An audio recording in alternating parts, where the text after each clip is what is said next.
Good afternoon, everybody. Colin here with Techout. Today we're going to be reviewing the Apple Magic Keyboard for the iPad Pro. This is the 11-inch iPad Pro. Quite simply, this keyboard is amazing. Yes, it is quite expensive, but the keys, the trackpad, everything like that just make it worth it over the Folio keyboard, which has the fabric-covered mushy keys. These are the scissor switches, just like you would find on the newer MacBook Pros. The display can be moved and adjusted to your liking. A lot of people are complaining that you can't use it in tablet mode like that, but all you have to do if you want to use it in tablet mode is just pop it off. It's quite easy to remove, and then when you're ready to go back to the keyboard, you just plop it back on and you're good to go. You don't have to fiddle with lining it up or anything like that. Magnets just snap right on. Very, very easy. If you're somebody that only uses this at your desk, you can, just take it off to go. You can leave the keyboard plugged in over here, and that way when you come back, just snap it on. Your iPad will start charging, and you'll have your keyboard and your trackpad, and you're ready to go. So I do think it is worth the money.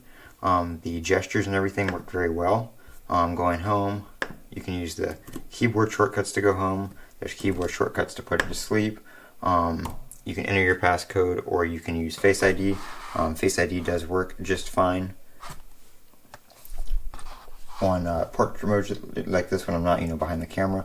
So everything works. The only issue or downside is if you have apps that are limited to tablet mode, like they don't flip around. So if you have any iPhone only apps, you may experience that. But really, if you have anything that's made for the iPad, it should work in both landscape and portrait, so you should be just fine there. The keyboard brightness is great.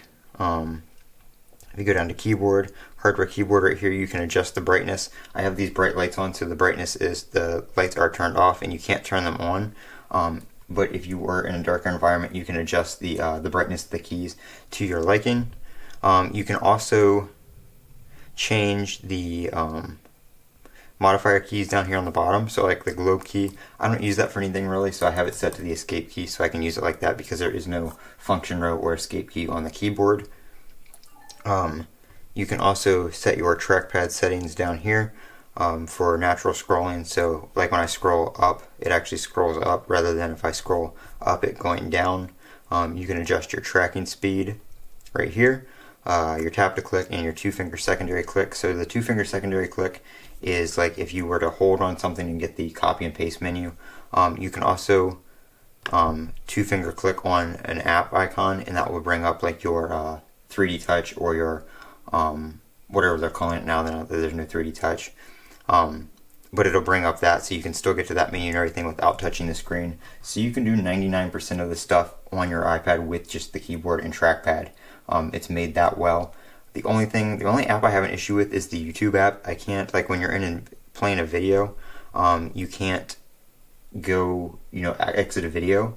It won't drag down. Like if let's just choose this one right here because there. Like so, if I go like this, it won't close the video. It doesn't minimize it like that. So YouTube needs to update that for the keyboard and trackpad. Hopefully that'll come soon, and you'll be able to use that in that app. But that's the only one I've had an issue with so far. So other than that, I'm really enjoying it. Yes, it does get dirty pretty easily, but obviously you can clean it. It's the same material as the Folio cases. Nothing new there. And this also is covered by Apple Care if you have Apple Care Plus on your iPad. This has been Colin with Techout. Don't forget to comment, rate, and subscribe. And as always, have a great day.